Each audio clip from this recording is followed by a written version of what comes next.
교육부가 문이과 통합형 교육과정의 주요 사항을 발표했습니다.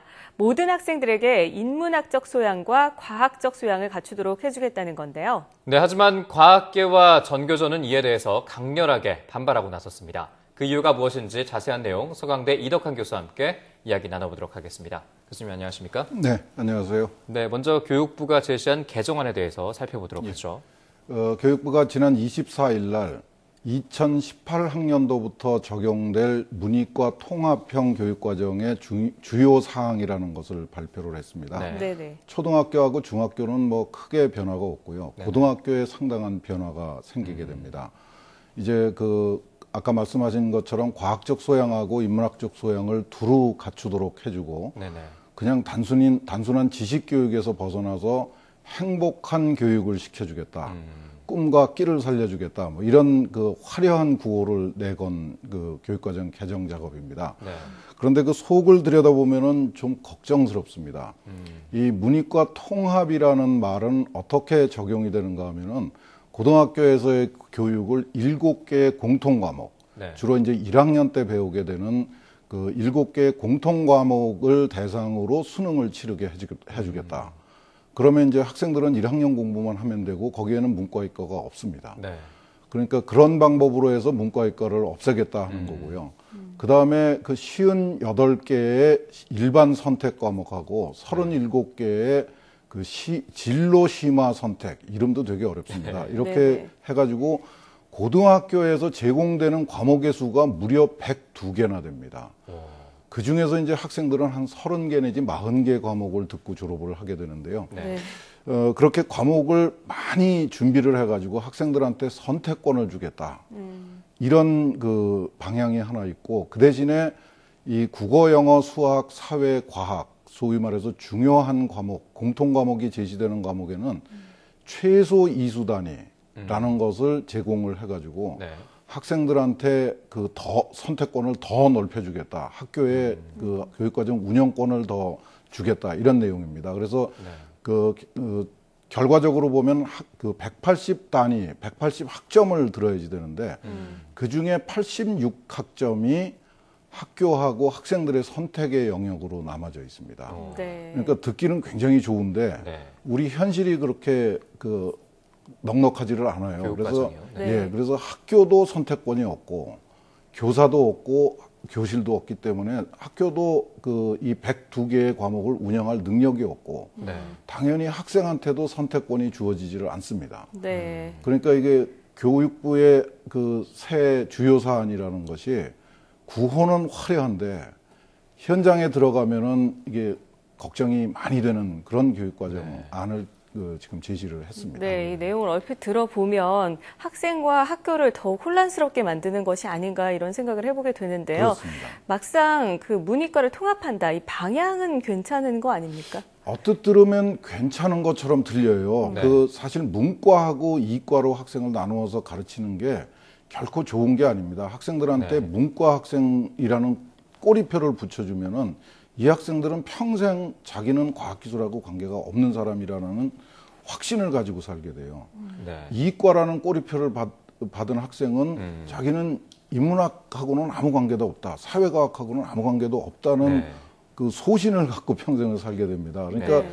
사회는 융합을 요구를 하는데 학생들한테 이런 꼬리표를 붙여놓는 게 결코 바람직하지를 않죠. 그렇죠. 그래서 구분을 없애는 거는 굉장히 좋은 방향입니다. 사실 이런 학생을 이렇게 나누어서 가르치는 거는 일본의 지배를 받았던 일제의 경험을 가지고 있던 동아시아에만 있는 제도입니다. 아주 일제의 기형적인 잔재군요. 일제의 잔재인데 그걸 없애는 거는 바람직합니다. 그런데 그 방법이나 방향이 지금 문제가 되고 있는 거죠. 이 교육부가 생각하고 있는 거는 학생들을 구분하지 말고 가르치라고 그러니까 네. 그러면 모든 학생들한테 이과 학생들의 수학하고 과학을 가르쳐야 되느냐. 국민들이 수학하고 과학을 적대시하고 있다. 이게 교육부의 인식입니다. 그래서 결과적으로 내놓은 안이 이 최소 이수 단위라는 걸 이용해서 수학하고 과학을 사실은 과학이죠. 과학을 네네. 포기할 수 있는 길을 열어주는 교육과정이 만들어져 버렸어요. 네. 실제로 걱정스러운 거죠. 실제로 지난 몇 년 동안 그 교육과정의 자율 운영권을 가지고 있던 자사고의 경우를 보면은 네. 사회하고 과학이 확 줄어들면서 남은 시간이 다 국영수로 몰려간 네.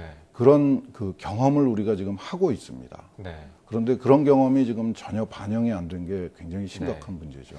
그리고 또 한 가지 학생들에게 이제 다양한 선택권을 내어준다고 하지 않으셨습니까? 예. 180 그 이수 과목 중에서 예. 86개 정도를 예. 한다고 했는데 이렇게 되면은 입시 부담이 줄어든다 이런 기치인데 이것에 대해서는 어떻게 생각하십니까? 그것도 역시 이제 학부모들이나 학생이 얼핏 들으면 굉장히 반가운 얘기입니다. 네. 그 획일적인 교육에서 벗어나서 다양한 교육을 주고 학생들이 뭐 입시에 찌들려 있죠. 그 학생들한테 부담을 덜어준다. 그러면 네. 듣기에는 굉장히 좋습니다. 그런데 우리 현실에서는 아까 말씀드린 것처럼 학교에는 교사도 없고 교실도 없어요. 남는 교사도 없고 남는 교실도 없습니다. 그러니까 맞춤형 교육이라는 게 불가능합니다. 학생들한테 실질적으로 선택권이 돌아가지 않는다는 게 문제가 있고요. 그렇죠. 그다음에 지금 입시라는 아주 치열한 경쟁을 치러야 되는 학생들한테 이 부담을 덜어준다 그러면서 학습 내용을 빼버려요. 과목의 내용을 빼버립니다. 그렇게 되면은 학생들이 공부할 게 없어집니다. 네네. 그리고 수능에서도 출제할 게 없어져요. 네. 그러면 무슨 문제가 생기는가 하면 요즘 학생들이 지금 고생하고 있는 겁니다. 우리 학생들이 사실은 한 10여 년 동안 이 사교육에 도움을 받는 게 아니라 사교육에 의해서 굉장히 고생을 하고 있는데 학교 교육하고 사교육 교육하고 근본적으로 차이가 있는 게 있습니다. 학교에서는 원리를 가르쳐 주고 이해를 시키는데 사교육에서는 문제풀이 훈련을 시켜줍니다. 네. 이 지금 제한된 이 교육과정은 이 학생들한테 요구하는 이해의 수준을 낮춰줌으로 해서 소위 말해서 교육 내용을 낮춰줌으로 해서 결과적으로는 이 함정이 있는 문제, 이렇게 비비 꼬여 있는 문제를 푸는 기능이 더 중요하게 되는 그런 교육과정입니다. 그래서 결국은 이 교육과정의 핵심은 학생들한테 국영수 집중의 교육과정 운영이 아주 필연적으로 나타나게 되고요. 네네. 학생들이 학교 교육보다는 어쩔 수 없이 문제풀이 중심의 사교육 시장으로 몰려갈 수밖에 없는, 그래서 굉장히 걱정스러운 교육과정입니다. 네. 근데 이 과학계가 교육과정 개정에 대해서 아주 거세게 반발을 하고 있는데 그 이유는 무엇인지, 그리고 또 이 과학계를 바라보는 시각은 과학 시간을 늘려달라는 집단 이기주의는 아니냐, 이런 지적도 나오고 있는데 어떻게 보십니까? 참 안타깝죠. 저희 과학계는 이제 과학 시간이 늘어난다고 해서 그 과학계에 돌아오는 이익은 하나도 없습니다. 네. 과학계는 연구개발을 중심으로 하는 집단이지 그 과학교사를 양성하는 집단이 아니거든요. 네. 근데 과학계가 교육과정에 대해서 이야기를 하니까 아, 이것도 과학 시수를 늘려달라는 얘기로구나, 이렇게 받아들여져서 굉장히 곤혹스럽습니다. 근데 과학계가 지금 지난 몇 달 동안 굉장히 목소리를 낸 것은 그 교육과정을 저희도 이제 최근에 와서야 들여다보게 됐습니다. 그랬더니 아까 말씀드린 것처럼 이 교육과정이 국영수 중심의 입시 교육을 강요하고 사교육을 조장하는 요소가 굉장히 많이 심각하게 들어있다. 네. 그래서 왜 이렇게 됐느냐 하는 거를 살펴봤더니 이 교육과정 개정 작업에 절차에 심각한 문제가 있더라는 거죠.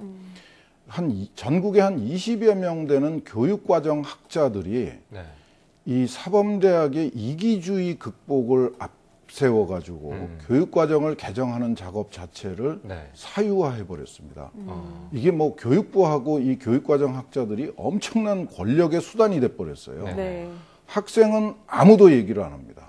국가의 미래 전혀 얘기 없습니다. 그 오로지 이 사범대학의 시수 나누어주는 일에 아무 원칙도 없고 기준도 없이 네네.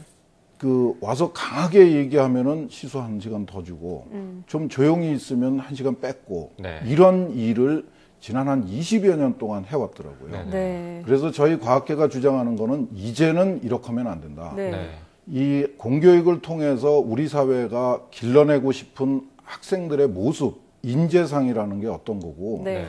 우리 학생들한테 어떤 교육을 시키겠느냐 하는 네. 거를 사회의 다양한 요구를 들어서 네. 좀 과정이 어렵더라도 한번 극복을 해야 된다는 거죠. 그래서 네. 사회적 합의를 통해서 인재상하고 교육의 방향을 그 사회적 합의를 통해서 결정한 다음에 네. 그거를 실현하기 위한 교육과정을 만들어야 된다. 네. 그 첫 번째 단계가 지금 우리 교육과정 개정에서는 한 번도 없었던 일입니다. 네. 그래서 그 작업을 지금이라도 늦지 않았으니까 적극적으로 해달라는 요구를 하고 있습니다. 그래서 네. 24일 날 발표를 보고 과학계가 굉장히 실망을 했는데 네. 지금도 저희 오늘 아침에도 회의를 했는데 저희는 포기하지 않기로 네네. 했습니다. 그 교육과정 개정 작업을 정말 민주화되고 다원화되고 선진화된 우리 현실에 맞도록 네. 일부 그 정말 그 관변 학자들에 의해서 독점되는 일을 좀 그 이제는 더 이상 용납할 수 없다 이런 주장을 네. 하고 있는 겁니다. 알겠습니다. 지금까지 서강대 이덕환 교수님과 함께 문이과 통합에 관련된 이야기 나눠봤습니다. 오늘 말씀 고맙습니다. 예.